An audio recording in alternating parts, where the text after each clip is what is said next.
салом бинандагони азиз, охирин хабарҳо аз тоҷикистону ҷаҳонро дар барномаи ахбори озодӣ ман Зарангези Наврӯзшо бо ҳамкоронам пешниҳоди шумо мекунам. имрӯз 15 июн ва дар барнома ин гузоришҳоро дорем. мақомоти Қирғизистон аз боздошти як милисаи тоҷик бо маводи мухаддир хабар дод. хабаре ки ба суолҳои зиёд посух надорад.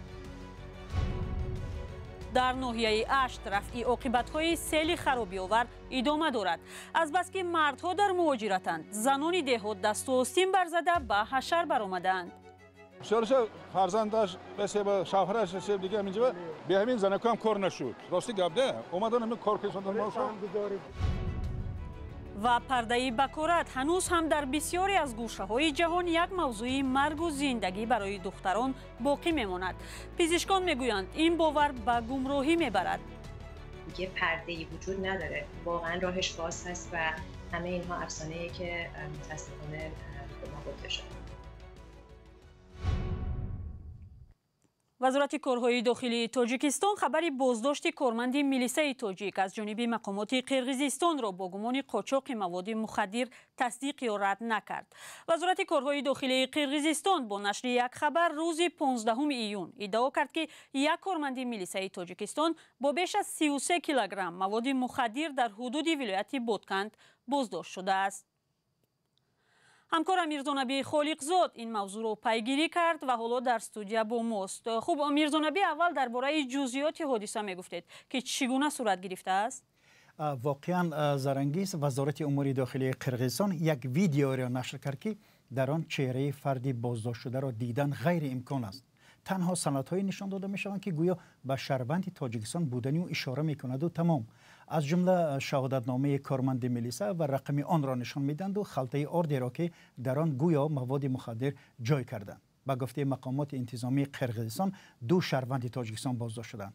мақомоти Қирғизистон яке аз онҳоро бо ном яъне сари ҳарфашон овардааст. ОА соли таваллудаш 1960 созмондиҳандаи гурӯҳ ва дигариро узви гурӯҳ сержанти калони милитсия ИМ муаррифӣ кардааст. дар хабари ҷониби Қирғизистон бисёр саволҳои беҷавоб ҳастанд. аз ҷумла гуфта нашудааст ки ин боздошт дар куҷо ва кай сурат гирифтааст. аз рӯи сару либоси нафароне ки дар ин навори видеои дида мешавад гумон кардам мумкин аст ки ҳодиса на тобистон балки дар мавсими сарде рух додааст. бале, шумо ки бо намояндагони вазорати умури дохилии тоҷикистон ҳам тамос гирифтед, онҳо дар ин бора чӣ мегӯянд? бибинед, дар дафтари матбуоти вазорати корҳои дохилӣ гуфтанд аз ин хабар огоҳӣ надоранд ва сиҳатии он хабарро тасдиқ ва рад накарданд. ҳамчунин талошҳои мо барои гирифтани назари мақомҳои дигари вазорати корҳои дохилӣ ҳам бенатиҷа монд. онҳо ба зангҳои телефони мо ҷавоб надоданд.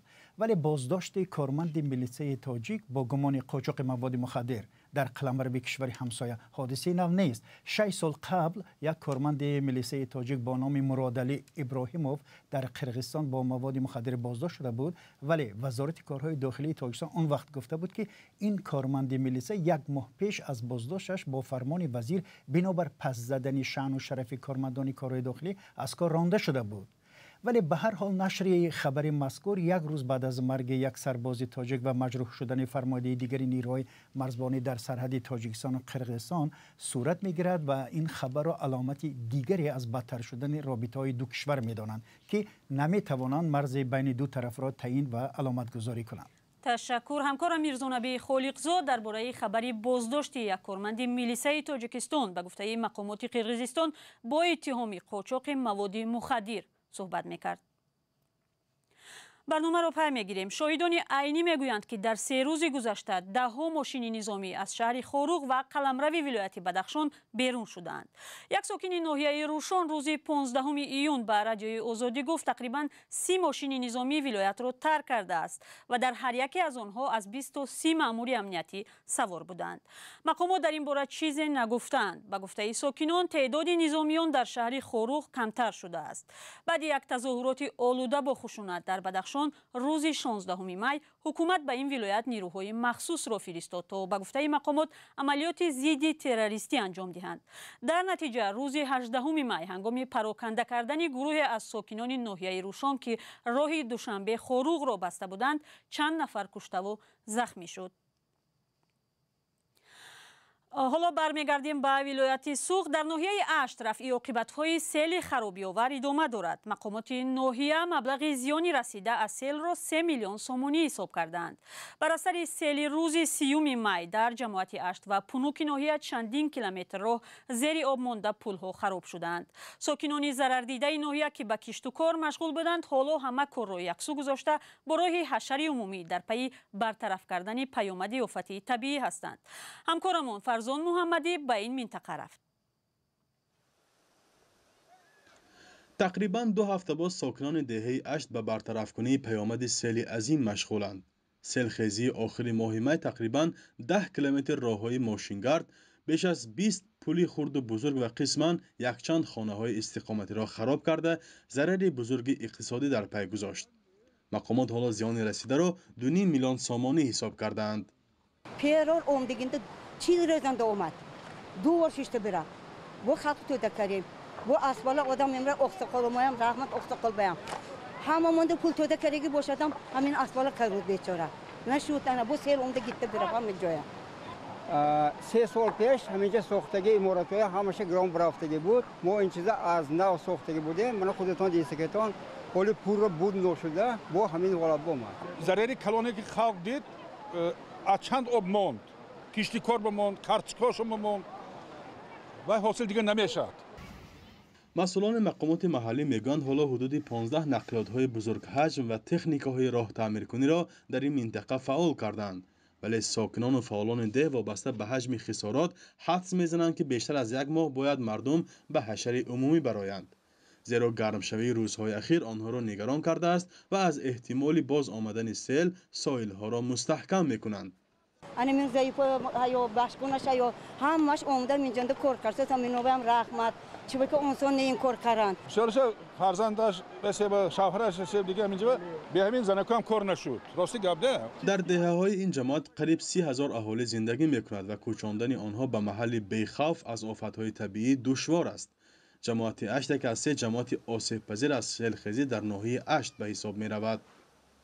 پیش از آمدن سیل 10 روز پیش سیتود در اشت پایانی همین دهه برگزار گشته بود که به خود رئیس ناحیه اشتراک کردند و با جلب تکنیکه ها از ولایت و از ناحیه کارهای ساحل مستحکم کنی و وسیع نمودن اشت سای کارها رفته ایستاده بود و این باعث گردید که قسمت دهه اشت پایان از همین سیلابی که بزرگ آمد چند وقت پیش به آسیب ماند. ناحیه اشت ولایت سوخت در 400 کیلومتری پایتخت تاجیکستان جایگیر شده و بیش از 150,000 نفر ساکن دارد. بنابر در بین کوه‌ها جایگیر شدن این ناحیه که از منطقه‌های آسیب پذیر از خوف آمدن آب کلان و یرچ حسابیده می شود. هزاران زن و دختران در ایران برای اثبات باکیرگی خود قبل از ازدواج ناچار از آزمایش می‌گذارند. اگر نتیجه سنجش بکارت به فایده زنان نبود، برخی تلاش می‌کنند با خرج زیاد و کمک طبیبان به قول آبروی خود را برقرار کنند. زیرا در عکس حال عروس می‌تواند نادختر اعلان شود و قضیه با فاجعه و حتی کشتار ناموسی انجام یابد. سازمان جهانی بهداشت سنجش بکارت را عملی غیر انسانی عنوان کرده است. گزارش همکاری ما در این باره است. ناسالم بود. دختر نبود. عیب و نقص مونده بودم آبرومو چیکار کنم. ایراد داشت. زنان جوان و دختران زیادی در ایران مجبورند پیش از ازدواج برای اثبات پاکدامنی خود از سنجش بکارت گذرند. پزشکان میگویند سنجش بکارت اساسی طبی ندارد، اما بسیاری از عائله‌ها در ایران این سند را طلب میکنند. ما از این برگه خوشمون نمیاد. ما مجبوریم به خاطر این برگه خودمون رو ثابت کنیم. من الان اینجا اومدم نه به خواست خودم، به اصرار خانواده. پرده‌ای به اسم پرده بکارت وجود نداره. این همش افسانه است. دیگه پرده‌ای وجود نداره. واقعا راهش باز هست و همه اینها افسانه‌ایه که متاسفانه به ما گفته شده. پزشکان میگویند اکثرا خانواده‌های خود دختران برای گرفتن سند بکارت پافشاری میکنند و دختران را مجبور میسازند آزمایش بدهند. 90% خانواده دختران که این رو میخوان و اکثر اوقات هم که میان میشینن اولین چیزی که میگن مخصوصا پسره میگه من خودم ایشون رو قبول دارم ولی خب دیگه خانواده خودشون این فشار رو آوردن. حالا گاهی وقتا به ذهنم هم میخوره، میگم خب پسری که میاد اینجا، خب آیا واقعا خودش هم دست نخورده است، خودش کاری نکرده؟ سازمان جهانی بهداشتی طلب گواهی بکارت را خشونت علیه زنان و یک عمل غیر انسانی میداند. سازمان بهداشت جهانی در آخرین گزارش خودش خواهان ممنوع شدن معاینه بکارت در تمام کشورها شده.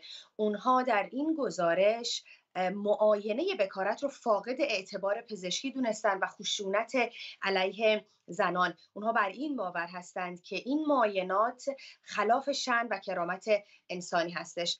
جشن بکارت، دستمالگردانی و چند مراسم دیگر از جمله نمایش رخت خونالود شب توی چون اثبات بکارت دختران هنوز در برخی از منطقه‌های ایران حفظ شده است.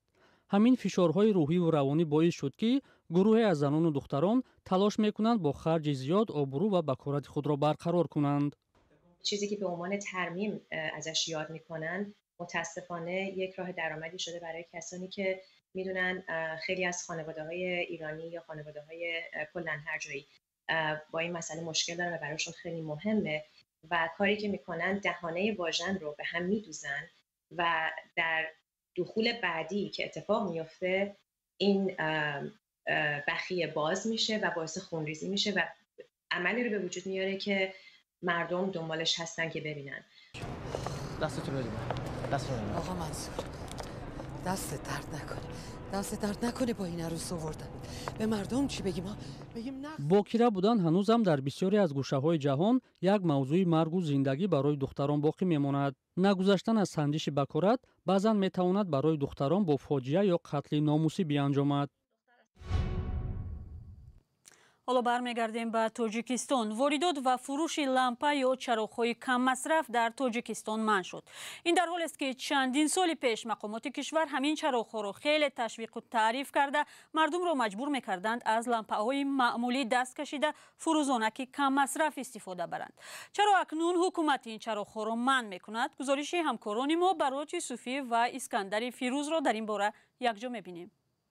حکومت تاجیکستان با یک قرار خود واردات و فروش چراغ‌های کم مصرف را منع کرده، لامپاهای سوتودیودی جایگزین آنها شدند.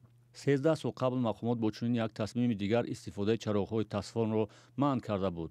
سبب منع کردن واردات، فروش و استفاده لامپاهای کم مصرف زیان آن به سلامتی و محیط زیست گفته شده است. فروزانک‌های ایلومیناسنتی دارای رطوبت سیماب میباشد، از حساب بی‌خطری اینا با محیط زیست ضرر دارد و برای نابود کردن اون با مخصوص جایها در کار است. از این رو ما توصیه می‌دهیم که فروزانک‌های سوتودیودی با مردم استفاده برند. مقامات آژانسی تاجیک استاندارد میگویند زمانی که 13 سال قبل با جای لامپاهای تفسون استفاده چراغ‌های کم مصرف حتمی شده بود، آن زمان لامپاهای سوتودیودی هنوز وجود نداشت. اما به هر صورت آن زمان که تاجیکستان با کم کردن خراجات برق نیاز داشت، لامپاهای کم مصرف سیمابدار خراجات برق را 5 مرتبه کم کرده بود. طول 13 سال هر سال 3 میلیارد کیلوواتی اگر ما صرفه کرده باشیم، قریب که 40 میلیارد کیلووات ساعت نیروی برق مصرف کردیم. حالا در دکان‌های چراغ فروشی اصلا لامپاهای کم مصرف سوتودیودی به فروش گذاشته شده است. حاضر لامپچکای من همین کم مصرف دیودی رو بیشتر میپرسند. اون پیشتر لامپچکایی که سیمابی بودن از اون چیزها вообще نمیپرسند هم نمیبیارن هم. سال 2009 پس از یک قرار حکومت استفاده لامپاهای معمولی تفسون منع کرده شد. معرکه سرتاسری تبلیغ چراغ‌های کم مصرف سیمابدار شروع شده بود که حتی مقامات خانه به خانه گشته نفرانی را که از لامپاهای معمولی تفسون استفاده می‌بردند جریمه می‌کردند. این آخرین مطلب در برنامه امروز بود. با سپاس از شما بینندگان عزیز که تا این لحظه برنامه ما رو تماشا کردید. نشر نوبتی اخبار آزادی به انجام میرسد، ولی خبر و گزارش های نوترین در وبسایت ما و صفحه های آزادی در یوتیوب، فیسبوک و اینستاگرام گذاشته می شوند. تا ملاقات بعدی، خدا نگهدار شما.